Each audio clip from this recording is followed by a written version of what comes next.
Hello everyone, welcome to our YouTube channel Shiksha Alliance. Today we are going to start our daily current affairs session in which we will cover important news from several newspapers, PIB and various government sources. So let's begin our session. Our first topic is net zero waste to be mandatory for building. जो आपका net zero waste है इसको mandatory किया जा रहा है building के लिए. जानेंगे हम इसके बारे में डिटेल्स में, इसके बैकग्राउंड को समझेंगे और इससे रिलेटेड जो भी फैक्टर को कंसीडर करने की कोशिश करेंगे. According to Union Ministry of Housing and Urban Affairs, all upcoming houses, society and commercial complex in the country will soon mandatorily have to ensure net zero waste. Union ministry of housing and urban affairs के अनुसार जो सारे जो upcoming housing society होंगे या commercial complex होंगे country के, उनके लिए मैंडेटरी हो जाएगा इंश्योर करना नेट जीरो वेस्ट को आने वाले समय पे. बैकग्राउंड इसका क्या है? The directive is part of manhole to machine hole scheme for the complete removal of manual scavenging and has been formulated as an convergence of programs like Swachh Bharat, नमस्ते and अमरूत. ये जो डायरेक्टिव है ये आपका part है manhole to machine hole scheme की ओर का, जो उसमें कंप्लीट रिमूव किया जा रहा है मैनुअल स्कैवेंजिंग को और फॉर्मुलेट किया जा रहा है एक कन्वर्जेंस प्रोग्राम को, जैसे कि स्वच्छ भारत, नमस्ते और अमृत जैसा. India currently generates 72,368 million liters per day of urban waste water, of which only 28% is treated. Bharat जो है वो करंटली जनरेट कर रहा है 72,368 million litre per day urban waste water को, जिसका सिर्फ 28% ही है जिसको ट्रीट किया जाता है. According to 2021 report, circular economy in municipal solid and liquid waste, if the sale of treated sewage is institutionalized, it can add close to rupees 3,285 crore annually. और जो 2021 का रिपोर्ट था उसके अनुसार जो सर्कुलर इकोनॉमी है municipal solid and liquid waste का, अगर सेल किया जाए ट्रीटेड वेस्ट को इंस्टीट्यूशनलाइज करके, तो इसके कारण कम से कम 3,285 करोड़ का एनुअली एडिशन होगा. The UN Sustainable Development Goal 6.3 aims at halving the proportion of untreated wastewater and substantially increase recycling and safe reuse globally by 2030. और जो आपको यूएन सस्टेनेबल डेवलपमेंट गोल 6.3 है, इसका मकसद है कि हाफ किया जाए जो प्रोपोर्शन है अनट्रीटेड वेस्ट वाटर का और सब्सटेंशियली इंक्रीज किया जाए रिसाइकलिंग और सेफ रीयूज किया जाए ग्लोबली 2030 तक. What does achieving net zero waste mean? ये जो है अचीव करने की बात कही गई है नेट जीरो वेस्ट को, इसका क्या मतलब होता है? Reducing, reusing and recovering waste stream sludge to convert them to valuable resources so that zero solid waste is sent to landfill. Reduce करना, रीयूज करना, रिकवर करना वेस्ट स्ट्रीम स्लज को, ताकि कन्वर्ट किया जा सके उसको एक वैल्यूएबल रिसोर्स पे, जहां पे जीरो सॉलिड वेस्ट को भेजा जाए लैंडफिल के लिए. Net zero waste along with the treatment of liquid discharge will be part of the government push for reforming and modernizing the sewage disposal system. और जो आपका नेट जीरो वेस्ट है साथ साथ ट्रीटमेंट लिक्विड डिस्चार्ज का, ये बात है गवर्नमेंट के push for reforming and modernising sewage disposal system का. Ministry is also looking at integrating septic tank design into the building bylaw. अब मिनिस्ट्री जो है वो देख रही है कि इंटीग्रेट किया जाए सेप्टिक टैंक डिजाइन को बिल्डिंग में लॉ के माध्यम से. Geo tagging all septic tank and manual for proper tracking. Geo tag करने की बात कही गई है सारे सेप्टिक टैंक और मैनुअल को प्रॉपर ट्रैकिंग के लिए. Reducing GST on mechanise cleaning vehicle. Reduce करने की बात कही गई है जीएसटी का मैकेनाइज क्लीनिंग व्हीकल के लिए. नेक्स्ट टॉपिक है हमारा trans and gay people women sex worker can't donate blood, what this centre said in supreme court. जो ट्रांस व गे पीपल है वह जो वुमेन सेक्स वर्कर है वो ब्लड नहीं डोनेट कर सकती है, ये सेंटर ने कहा है सुप्रीम कोर्ट में. तो इसके बैकग्राउंड को हम समझेंगे ऐसा क्यों कहा गया, तो जो इसके फेवर में होंगे क्या है सब कुछ देखेंगे. The centre recently told the supreme court that the exclusion of transgender gay people and female sex worker as blood donor by including them in at risk category for HIV, hepatitis B और सीन infection is based on due consideration of scientific evidence. Centre ने भी हाल ही में बताया supreme court को कि जो exclude किया गया है ट्रांसजेंडर, गे पीपल और फीमेल सेक्स वर्कर को ब्लड डोनर से, क्योंकि उनको रखा गया है एट रिस्क कैटेगरी पे HIV, हेपेटाइटिस बी और सी इन्फेक्शन का, क्योंकि ये जो आपका कंसिडरेशन है ये बेस्ड है साइंटिफिक एविडेंस के ऊपर. इसके बैकग्राउंड को हम पहले समझते हैं. The central government response came after Thangjam Singh, a member of the transgender community, moved the Supreme Court seeking to strike down the prohibition on gay and transgender people from donating blood under Clause 12 and 51 of the Guidelines for Blood Donor Selection and Blood Donor Referral 2017, issued by the National Blood Transfusion Council and National AIDS Control Organization on October 11, 2017. Central government का response जो है वो आया है जब थांगजम सिंह जो कि एक मेंबर है ट्रांसजेंडर कम्युनिटी के, वो सुप्रीम कोर्ट में गए थे स्ट्राइक डाउन कराने के लिए जो प्रोहिबिशन है गे और ट्रांसजेंडर पीपल के ऊपर डोनेट करने को लेकर ब्लड को क्लॉज 12 और 51 के अंतर्गत guideline for blood donor selection and blood donor referral 2017, जिसको इश्यू किया गया है नेशनल ब्लड ट्रांसफ्यूजन काउंसिल और नेशनल एड कंट्रोल ऑर्गेनाइजेशन के द्वारा अक्टूबर 11, 2017 पे। पिटिशनर का क्या आर्गुमेंट है? Thangjam said that such exclusion based on one gender identity and sexual orientation is completely arbitrary, unreasonable and discriminatory and also unscientific. Thangjam का कहना है कि जो एक्सक्लूड किया जा रहा है जो कि बेस्ड है जेंडर आइडेंटिटी के ऊपर, सेक्सुअल ओरिएंटेशन के ऊपर, ये पूरी तरीके से आर्बिट्री है, अनरीजनेबल है, डिस्क्रिमिनेटरी है और अनसाइंटिफिक है. Deeply add that since the blood is tested for infection disease like AIDS, HIV, hepatitis C and B, permanently excluding person based on their sexual preference violate their right to equality. ये जो plea है वो add कर रहा है कि जो blood है उसको टेस्ट किया जाता है इन्फेक्शन डिजीज को लेके, एड्स, HIV, हेपेटाइटिस सी और बी का, परमानेंटली एक्सक्लूड करना पर्सन को उनके सेक्सुअल प्रेफरेंस को लेके, ये वायलेट करता है राइट टू इक्वालिटी को. What is government argument for the exclusion? Government का क्या आर्गुमेंट है एक्सक्लूजन को लेके? In its affidavit, the government said that the exclusion of transgender and gay people from blood donation is premised on scientific evidence. The affidavit cites research from a slew of local and international reputed scientific journals such as International Journal of Community Medicine and Public Health and International Journal of STD and AIDS. अपने affidavit में government ने बताया है कि जो exclude किया गया है ट्रांसजेंडर या गे पीपल को ब्लड डोनेशन से, ये साइंटिफिक एविडेंस के ऊपर बेस है. ये जो एफिडेविट है ये साइट कर रहा है जो रिसर्च है बहुत सारे लोकल और इंटरनेशनल रिप्यूटेड साइंटिफिक जर्नल का, जिसमें कि आपका international journal of community medicine and public health and international journal of STD and AIDS को भी कोट किया गया है. The center also refers to the annual report of the Department of Health and Family Welfare 2020-21, pointing at 3 to 6 times higher HIV prevalence among adults who are Hijra, transgender, MSM, men who have sex with men and female sex worker.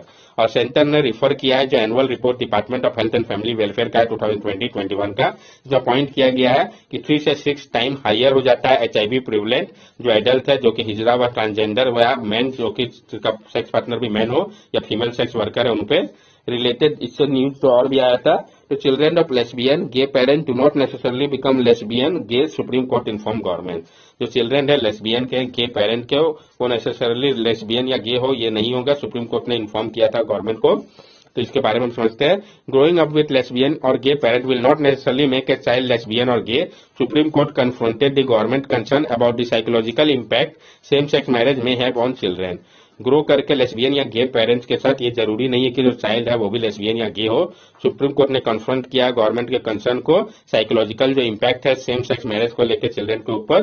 The case involve N interplay between constitutional right of liberty, life, dignity and equal treatment of member of LGBTQ plus community on one side and specific statutory enactment that's consider only A married union between biological man and women on the other side.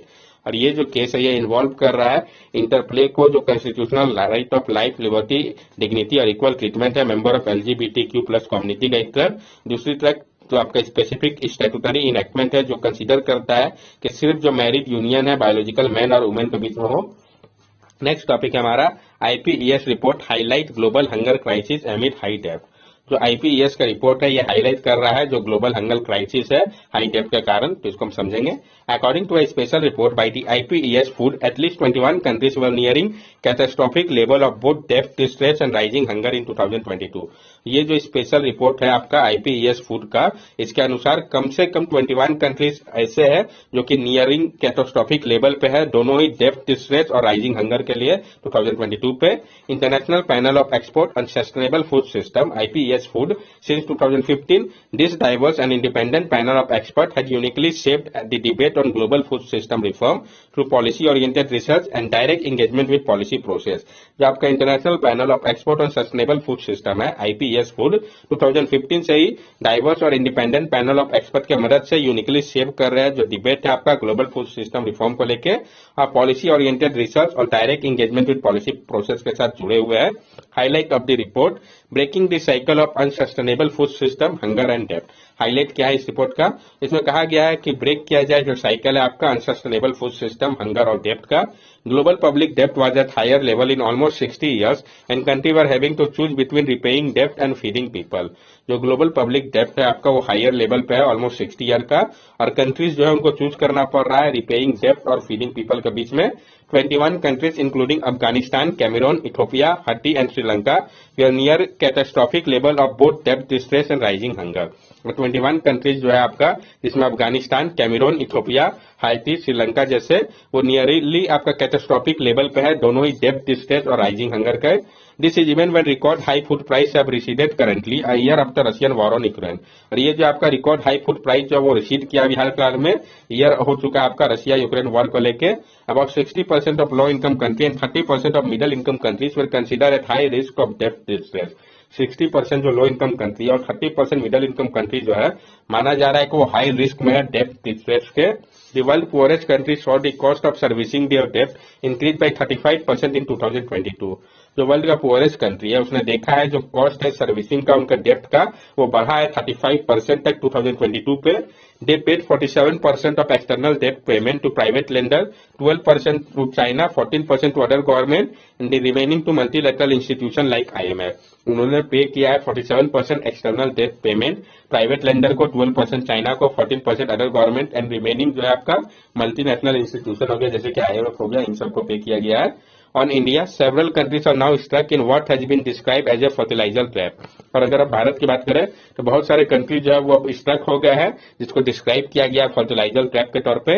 India with $26 billion budgetary in 2022, Kenya and Philippines are among a host of government ramping up fertiliser subsidy in the face of crisis alongside rising fuel import cost.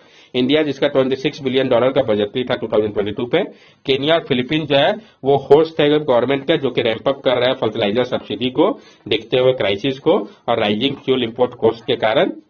अगर हम success case study की बात करें तो natural farming Andhra Pradesh का जो है ये एक सक्सेसफुल केस स्टडी हो सकता है। हम समझेंगे नेचुरल फार्मिंग जो किया गया था आंध्र प्रदेश में इसके बारे में। In contrast to Sri Lanka both top down organic transition, the Indian state of Andhra Pradesh has engage some 6,20,000 farmer in sequence transition to chemical free natural farming. Andhra Pradesh में अगर हम कॉन्ट्रेक्टली श्रीलंका के कंपेयर करें तो वो लोग ऑर्गेनिक फार्मिंग किए थे जिसमें 6,22,000 फार्मर्स जो थे उन्होंने केमिकल फ्री फार्मिंग किया, नेचुरल फार्मिंग के और बढ़े, जिससे क्या हुआ जो सॉइल की क्वालिटी थी वो इम्प्रूव हुआ, यील्ड बढ़ा, कॉस्ट सेविंग हुआ और साथ साथ जो स्ट्रेस था वो कम हुआ और बेटर हेल्थ हुआ। रीजन क्या है इस जो क्राइसिस के पीछे, तो बहुत ज्यादा जो इंपोर्ट डिपेंडेंसी है, अफ्रीका जो है वो फूड इंपोर्ट डिपेंडेंसी थी ट्रिपल हो चुका है, फूड प्राइस काफी ज्यादा बढ़ चुका है, एक्सट्रैक्टिव फाइनेंशियल फ्लो है, जो बूम बस्ट कमोडिटी साइकिल और unsustainable climate vulnerable food system है, ये सारे रिस्पॉन्सिबल है इसके पीछे। जो कॉस्ट है इंपोर्ट और डेप्ट रिपेमेंट का वो बहुत ज्यादा है और आवश्यकता है कि जो अर्न किया जाए डॉलर को क्रॉप एक्सपोर्ट के माध्यम से ताकि पे किया जा सके उनके डेप्ट को जो कि अभी नहीं पूरा करने में पॉसिबल हो पा रहा है लोकल नीड को भी। How will this impact country, ये कैसे इम्पैक्ट करेगा कंट्री को। तो जो डेप्ट क्राइसिस है ये आपका प्लंज करेगा मिलियन मोर्स को हंगर की ओर और पॉवर्टी की ओर ले जाएगा, डिवाइस कर देगा जो डिकेड ऑफ प्रोग्रेस है और इसके कारण इंस्टेबिलिटी और कॉन्फ्लिक्ट क्रिएट होगा। यानी जो हम लोगों ने डिकेड से प्रोग्रेस किया था इसको ये खराब कर देने वाला है। आगे का रास्ता क्या हो सकता है हम सब के लिए, तो ये जो रिपोर्ट है ये कह रहा है अर्जेंट एक्शन की आवश्यकता है ताकि प्रोवाइड किया जा सके डेप्ट रिलीफ को और डेवलपमेंटल फाइनेंस को ताकि पूरा किया जा सके जो आवश्यकता है कोविड-19 रिकवरी का, क्लाइमेट रेसिलेंट फूड सिस्टम के ऊपर फोकस किया जा सके, सस्टेनेबल डेवलपमेंट गोल पे फोकस हो। और ये अर्ज किया जा रहा है पॉलिसी मेकर से कि वो रिपेयर करें हिस्टोरिकल इनजस्टिस को जिसने छोड़ दिया है कंट्रीज को funnelling profit and export to global north की ओर, और साथ साथ जो विंडफॉल टैक्स है फूड प्रॉफिटर के ऊपर और स्टेप्स लिया जाए अचीव करने के लिए टैक्स जस्टिस को और क्लाइमेट जस्टिस को, ये आवश्यकता है और वो भी जितनी जल्दी हो सके ये किया जाए। यहाँ पे आप देख सकते हैं किस तरीके से ये साइकिल है पॉवर्टी एंड हंगर का। तो जो फैमिली है पॉवर्टी और पुअर न्यूट्रिशन इसके कारण अंडर न्यूट्रिश चिल्ड्रन होते हैं जिसके कारण ये साइकिल फिर से स्टार्ट होता है। इन्फेंट जो है पुअर न्यूट्रिशन स्टंट कर देता है ग्रोथ को चिल्ड्रन का। एडोलेसेंट में क्रोनिक हेल्थ इश्यू होता है जिसके कारण लर्निंग डिफिकल्टी व स्कूल ड्रॉप आउट होता है। एडल्ट में लैक ऑफ एजुकेशन, वायलेंस और कॉन्फ्लिक्ट लिमिट कर देता है फाइनेंशियल और अदर वर्क अपॉर्चुनिटी को और ये फिर से आपका घूम कर वैसे ही रिपीट कर जाता है। अब यहाँ पे आप देख सकते हैं कि क्या driving vicious cycle of unsustainable food system and unsustainable depth के लिए है। ये आप देखिए ये आपका अनसस्टेनेबल फूड सिस्टम है, यहाँ आपका अनसस्टेनेबल डेप्थ है। ये क्या कर रहा है, boom bust commodity cycle, import dependency, extractive financial flow, climate breakdown और पॉवर्टी हंगर, ये आपका एक साइकिल रूप में चला जा रहा है। जिससे क्या है आदमी जो है और ज्यादा पुअर एंड पुअर होते जा रहा है, इसको बहुत सारे सर्कमस्टेंसेस का सामना करना पड़ रहा है। नेक्स्ट टॉपिक है हमारा scientist device glow scope to bring fluorescent microscopy to school. Scientist ने डिवाइस किया है ग्लो स्कोप ताकि वो ला सके फ्लोरोसेंट माइक्रोस्कोपी को स्कूल तक। तो जानेंगे इसके बारे में, ये फ्लोरोसेंट माइक्रोस्कोपी क्या होता है इसको भी हम समझेंगे। तो जो आपका रिसर्चर है विनोना स्टेट यूनिवर्सिटी मिनेसोटा के, उन्होंने क्रिएट किया है एक डिजाइन को ग्लो स्कोप का। ये एक डिवाइस है जो कि डेमोक्रेटाइज करता है एक्सेस को फ्लोरोसेंट माइक्रोस्कोपी का। ये फ्लोरोसेंट माइक्रोस्कोपी होता क्या है, तो जो आपका फ्लोरोसेंट माइक्रोस्कोप है ये देखता है ऑब्जेक्ट को स्टडी करके कि किस तरीके से ये रीइमिट करता है लाइट को जिसको इसने एब्जॉर्ब किया था। इसी को हाउ इट फ्लोरेंस कहा गया है। जो ऑब्जेक्ट है ये इल्यूमिनेट करता है लाइट को एक स्पेसिफिक वेवलेंथ पे। जो पार्टिकल होता है ऑब्जेक्ट का ये एब्जॉर्ब करता है लाइट को और रीइमिट करता है हायर वेवलेंथ में जो कि डिफरेंट कलर का होता है। यही पार्टिकल को फ्लोरोफोर्स कहा गया है। और जो ऑब्जेक्ट जो कि इन्फ्यूज कर रहे हैं इसको उसको प्लेस किया गया माइक्रोस्कोप के सामने। यही आपका पूरा प्रोसेस है फ्लोरेंस माइक्रोस्कोपी का। That's all for daily current affair session. अगर आपको हमारी वीडियो अच्छी लगी हो तो हमारे चैनल सब्सक्राइब करें, हमारे वीडियो को लाइक करें और ज्यादा से ज्यादा शेयर करें। These are our social media link. From here also you can stay connected with us and give us your valuable feedback. Thank you and have a nice day.